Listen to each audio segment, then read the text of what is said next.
Quelques heures en Algérie pour François Hollande aujourd'hui. Ce sera sa deuxième visite là-bas depuis le début de son quinquennat. Il va notamment rencontrer le président algérien Abdelaziz Bouteflika. Et si c'était une faute, François Hollande se laisse-t-il manipuler? C'est la question qui fâche de 7h15 sur Europe 1. Et pour y répondre, je reçois Benjamin Stora. Bonjour Benjamin Stora. Bonjour. Vous êtes historien, président de la Cité nationale de l'histoire de l'immigration et vous accompagnerez le chef de l'État en Algérie tout à l'heure. Quel intérêt pour François Hollande d'aller rencontrer Abdelaziz Bouteflika? Est-ce qu'il ne le légitime pas? Vous savez, c'est à la demande des autorités algériennes, tout d'abord, que cette visite a lieu. D'autre part, il s'agissait de faire le point 2 ans après la visite de François Hollande, le 15 décembre 2012. Donc de faire le point sur les rapports, les relations franco-algériennes. C'est normal, puisque l'Algérie est un partenaire économique de la France très important. Et donc il s'agissait effectivement de faire le point sur toutes les décisions qui avaient été prises à l'époque. Alors faire le point, c'est bien, mais est-ce que Abdelaziz Bouteflika est encore en état de faire le point? Il n'a pas dit un mot pendant toute la campagne. On le sort de temps en temps, on le montre, on a l'impression que c'est une momie, Abdelaziz Bouteflika. On se moque du monde là un petit peu, non? En disant qu'il va y avoir un entretien entre Bouteflika et Hollande. En tout cas, cet entretien a lieu, ça c'est sûr. Plusieurs membres de la délégation y participeront.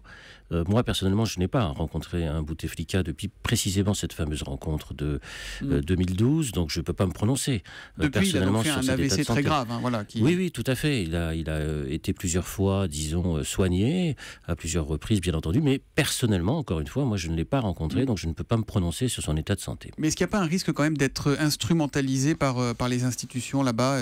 Et d'ailleurs, l'opposition algérienne le regrette, hein, ce soutien ostentatoire à Bouteflika qui fait mal aux Algériens. C'est le président du parti Nouvelle Génération qui dit ça. Il n'y a pas un risque? Écoutez, vous savez, c'est pas à la France d'interférer sur les décisions qui peuvent être prises en Algérie, sur le changement, les alternances, disons les modifications qui peuvent exister en Algérie. C'est aux Algériens eux-mêmes de se prononcer.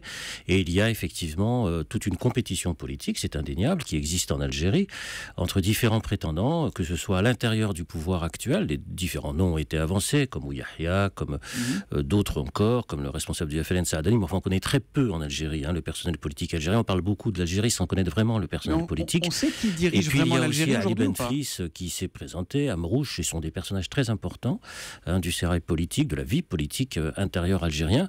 Donc il est évident que c'est à eux de décider effectivement ce qui va se passer dans les mois, dans les semaines, dans les années qui viennent. Ce sont ces personnages que vous venez de citer qui dirigent vraiment le pays aujourd'hui ?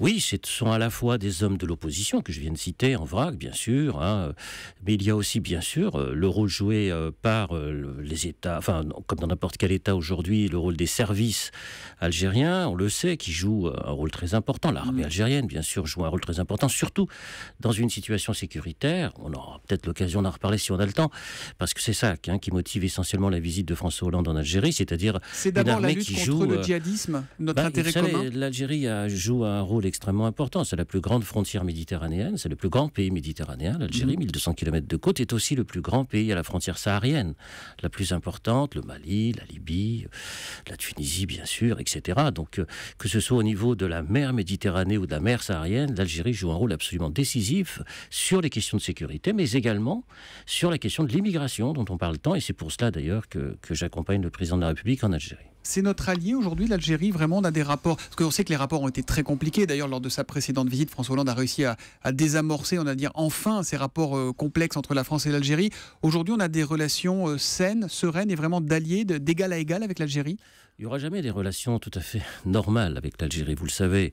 Ce sont des relations historiques très longues qui sont inscrites dans l'Algérie, dans la durée, notamment par rapport à la présence coloniale française, qui a été très très importante, qui a duré presque un siècle et demi, c'est considérable.